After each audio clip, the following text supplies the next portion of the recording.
welcome to Everything Weird and Wonderful.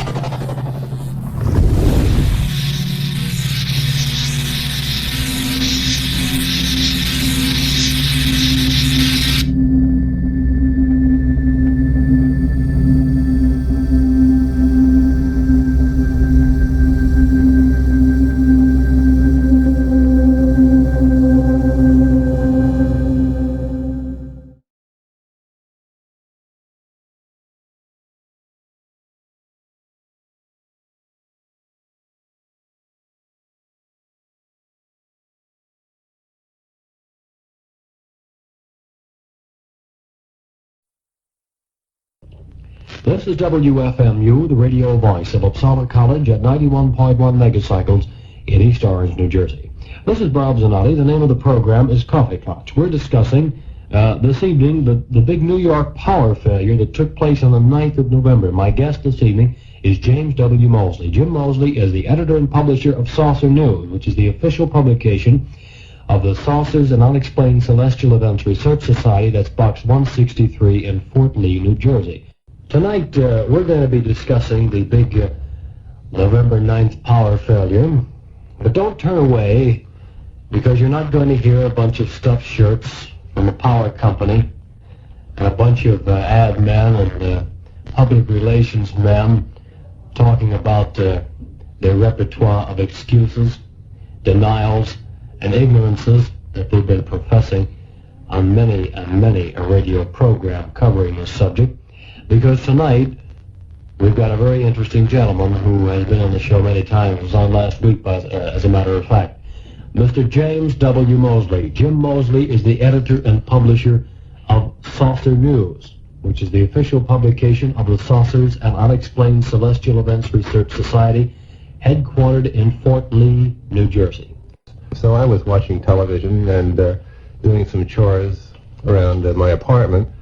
And the most peculiar thing happened with the television, as most people know. Yes. It didn't all fade out at once. That would have been a different thing. But the sound got worse on one channel, and I've had some trouble before, so I thought, well, there it goes again. It must be a tube or something. Yeah. And it's a relatively new set, and I was right annoyed by the whole thing. So I switched to another channel, and that got a little bit worse. And I switched to another channel, and then finally I had the sound still, but not the picture. And I remember one channel had a sign, stand by, so I figured, well, maybe it isn't the set, but then again, maybe it is.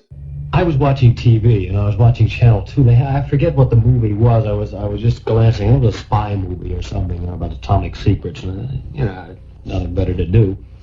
I'm watching the thing, and all of a sudden I notice that the screen is getting a light for some reason. I'm losing the contrast on the screen. Excuse me. And then I also noticed the picture is rolling. Well, it's got, still the audio is going on there. Then I noticed that Channel 2 suddenly goes off the air. The transmitter goes off the air. Then it comes back again. And it's rolling. And then I looked around. I noticed that this had happened for a large area outside of my immediate vicinity. And then I started to think, well, this is something serious. My God, the whole town must be out. I looked way up, nothing. Immediately, I tuned over my AM radio. I had a portable AM radio there, and I'm zooming up and down the dial, and all I hear is carriers in there, dead carriers, no audio. And Dan Daniels was on, and he's saying, well, ladies and gentlemen, we've just had a report here that Upper Manhattan is suffering a power failure. Apparently, it is razzmatazz, and he goes, Rudy, toot, toot, and that's it. He goes into his next record, and all of a sudden he goes, blah, blah, blah, blah, blah, blah, blah, blah, boom. That's it. He's off the air. He fixed his wagon. Well, looks like, first of all, I thought to myself, uh-oh, the day of reckoning is here. I've been laughing too hard at the Darrows. They're taking over finally. But he came back on after about 5 or 10 minutes with an emergency generator, apparently. Sitting in the darkness, out comes the crackling voice in the speaker. Ladies and gentlemen, we've just heard a report that the entire New York State has been blacked out. And I'm thinking, oh, it's Orson Welles all over again, And I'm looking for fires in the meadows. And it says, no, Toronto, Canada has reported been blacked out. As far up as Ottawa now has been blacked out. The entire province of Ontario is gone. New York is gone. New York City, New York State. Massachusetts has now been blanked out, ladies and gentlemen. And this seemed like a systematic sabotage of the entire workings of the East Coast as far as the electrical power was concerned. One thing that I would throw forward, sort of as a tentative thought, is that the UFOs, the unidentified flying objects, may have had something to do with it. Now, I don't mean that every disaster that occurs necessarily has something to do with UFOs. However, in this particular field of power failure, there's been quite a number of them through the years. I don't know if you're aware of this, Bob, but Jack Robinson, who we both know very well, has made a list, which I have here somewhere, of the number of times, giving a great number of examples of power failures which seem to be connected with UFOs. The causes of the power failure. Now, I'm not speaking of the fact that a relay blew out in a Canadian substation and somebody at Con Ed lost the thing up. I'm talking going much deeper than that. I'm talking about whether this disaster, we're so used to using that word, whether this failure was man-made or nature-made. I first of all reserve my opinion for a moment. I would like to know, Jim, what is your and what consensus of opinion have you found as to what or who is responsible? What is your own opinion? Well, of course, there are many views. Being interested as I am in the UFO situation, I tend toward the view which is expressed by my friend Jack Robinson in this article I mentioned before. Because, not so much because of what was seen this time, although there was a lot of UFOs seen during the power failure. I'll get back to that. But more so because of the incredible number of times in the past that smaller power failures, more localized power failures around the world, have been accompanied by the sighting of UFOs. For that reason, I sort of tend to wonder. Now, I know that in several of the New Jersey papers, which I don't have with me tonight or anything, but several papers had stories of what you'd call UFO sightings, not spectacular ones or anything, but they all ran about the same from different parts of northern New Jersey, and they had to do with moving lights in the sky and fireballs and so forth.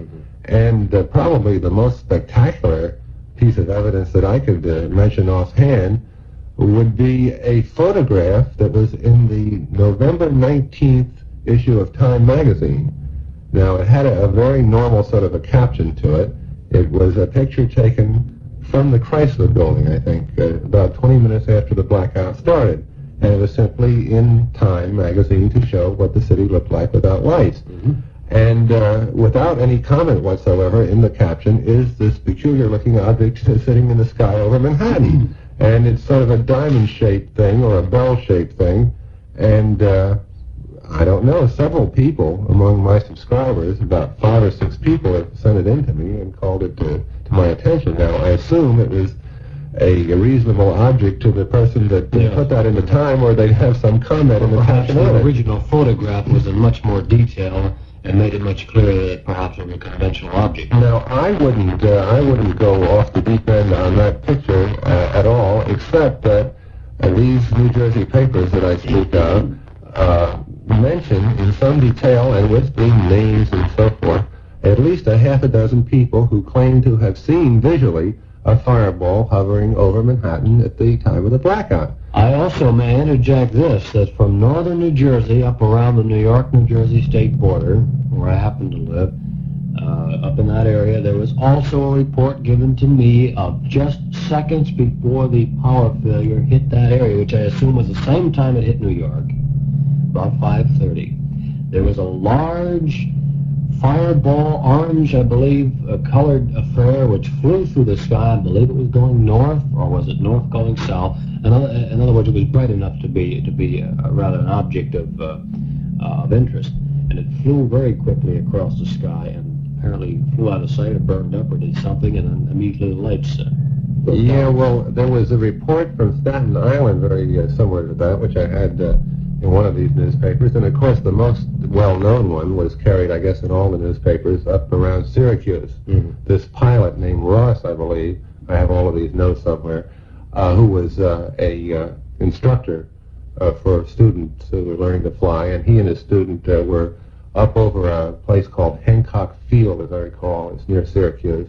Oh, yes. Remember that? Yeah, that was in the Journal American. It was a super headline on the first page of the paper at one point. And this guy was just about to land at this field when all of a sudden the landing lights on the field went out. But just a few moments previous to that, he had seen this fireball go by, as his pilot, or his student rather, had also seen. And it was very close to this time. Yeah. Apparently it must have hit a terrific distance, whether it was just a high, gigantic meteor, or whether it was some sort of a craft. I don't know. Well, you don't even know if it all refers to the same thing. That would apparently be a different object than the one that was seen over Manhattan. Well, no, if it was in just a matter of seconds between the sighting of the object and the power failure, it must have been an awfully high object and apparently moving in the same path as the one sighted, and perhaps could have been the same thing, but at very high altitude. Well, that's possible. Now, the things It wouldn't have been a satellite. They just don't travel that fast. Right. They don't travel that brightly, and they don't travel that high up. The things seen around New York here are more characterized by having been traveling slowly or hovering. This lady, after having noticed the usual thing, her TV went out slowly and so forth, and she looked outside, and there was a star-like object that was hovering in the sky. Then it moved in a sort of a square, and then it took off at great speed toward Manhattan. And this is just one of about 6 or 7 such reports that I have. So I, they tend to wonder, just because of the number of the reports, there aren't any spectacular saucer stories connected with the blackout, not like we've had in some cases elsewhere. But the fact that so many people in the metropolitan area saw something in the sky at about the same time and with somewhat similar descriptions makes me think. Plus the Time picture, the Time magazine picture, which sort of adds to it. I do want to interject this point to you, Jim. With a business of flying saucers that may have caused this power failure, which I'm sure is a widely assumed idea by many people, I think perhaps we could give an account as to why, or a reason for perhaps why the saucers may have produced this. Now, I'm not saying whether it was malice or not, but I think electrically or physically you might have some stories or some information that has been given to you over the past years as to the manifestations and the phenomena which have taken place when the saucers have been in the proximity. Right. Well, we have a great number of cases. It must be somewhere around 200 or 300 cases by now of electromagnetic effects on automobiles, for instance, mostly on automobiles, when a saucer was seen nearby. And this has to do with the lights failing, the radio failing, and anything of that nature, And people who insist that flying saucers are not real, and they usually cite as part of their evidence the fact that we have no material or tangible proof, and it's sort of a vision that goes by, and that's the end of it. But the closest that you really do have to tangible proof is the type of story that comes from these people. In many cases, their batteries burn out. Now, the Air Force will tell us that people get nervous when the alleged saucer comes near their car, and they stomp on the gas too hard, and that, floods the engine, and they do something else, and the lights go out. Well, that would be possibly true in some cases. Some cases, not enough. Too many. Right. And pretty old batteries and pretty rotten cars, for that to happen. Well, they've had actual cases, and I've had several within the last few months, where the battery is burned out. It's just no good anymore. They go out and buy a new one. Yeah. And that can't come from any sort of nervousness that you have. No, I've never heard of that before. I mean, this would be a pretty bad battery, they say, a faulty one. In my opinion, from the evidence that I have received, from the circumstances involved, both here around the world and the circumstances of the power failure itself, I just do not believe that it was an accident. I don't believe that it was a power failure brought upon by any malfunction of equipment or a human failure. My opinion, Jim, is that this was a military or government experiment designed to determine what reaction would be brought about by cutting off one of the most vitally important commodities to the entire northeastern United States. If you, Jim, and I'd like our listeners to think about this, if you, anyone, were a government or a person in charge and wanted to cut off the one single item which could most effectively bring upon a simulated national disaster, what would that be? In my opinion, it would be electrical power. Well, that gets back to what I was saying earlier about it being such a nice night and not not too hot and not too cold, because I'll be very honest with you, Bob, and very serious in my opinion. If it were a blistering hot summer night in the 90s or something, you'd have riots in some sections. And if you had an extremely cold night when it's down around 10 or 20 degrees, you'd have tremendous hardship among a lot of people. And as we said before, the fact that there was a full moon and so forth, if anybody, I'll agree with you this far without any difficulty, if anybody was going to choose a time, sort of a good time to have a bad thing happen, they would choose that particular night or some night very much like that. So I don't think you're too far off base. I think CD drills have become sort of unpopular in this country. If you're going to call for one, everybody would mumble and grumble and not pay any attention to it. But if you have one that you don't announce, there's not much people can do about it. If the power is off, they have to act as if there were no power. Jim, I mean, there's no question about it. The United States lives in perilous times. No one's playing games. There's a possibility of an atomic attack. There's a possibility of a natural disaster of any kind at any time. And also, I want to bring out this point. The United States government was assured by these power companies at the time that the grid system was being designed that, and this is an important statement of fact that they made, under no circumstances, including all-out nuclear attack, would the power of the United States Northeast be cut down or shut off, even to a degree, by a power failure. Of course, that's nonsense, because in the nuclear attack... now, certainly, if the government wanted to find out how it was doing in this line, they'd certainly want to find out. I think the CIA carried it out, myself. I'm not sure, but I do know that it was international. It was a type of experiment that the Canada, I'm sure, would go for, and I know the United States would be interested in it. There's many points to be gained from an experiment of this kind. Number one, the reaction of the people. The point is that I think, contrary to the first glance, very few people, I'm sure this was planned on, a relatively small number of people would probably be hurt or killed by this maneuver.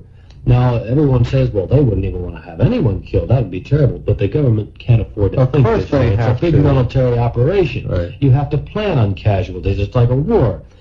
Number two, they would also be able to find out how good the claim was by the power companies that they could not fail. Number three, this is an important point, that it would be a nice, friendly, international maneuver that would allow Canada to get in on it, let the United States get in on it, and see how the military bases of both countries were operating under this plan. There's precedence for this.